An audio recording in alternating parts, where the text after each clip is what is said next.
Doni Siregar, 28, ketua pemalak sopir truk yang kerap beraksi di wilayah Sukarami Palembang, bahkan video pemalakan sempat viral di media sosial, tak berdaya diringkus tim Opsnal Reskrim Polsek Sukarami di tempat kosnya di Pulau Gadung.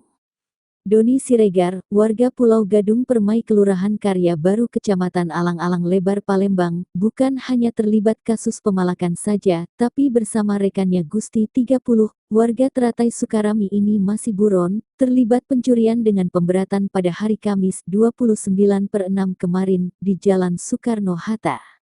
Untuk kasus pemalakan, dikatakan Kompol Ikang, tersangka Siregar ini mengkoordinir rekan-rekan tersangka untuk beraksi melakukan pemalakan kepada para sopir truk, akan tetapi pihak kepolisian sudah mendata kelompok pemalak Siregar, sekaligus melakukan imbauan, mengingat aksi tersangka Doni Siregar viral. Sementara itu, tersangka Doni Siregar mengaku jika dirinya hanya minta uang kepada sopir hanya untuk makan.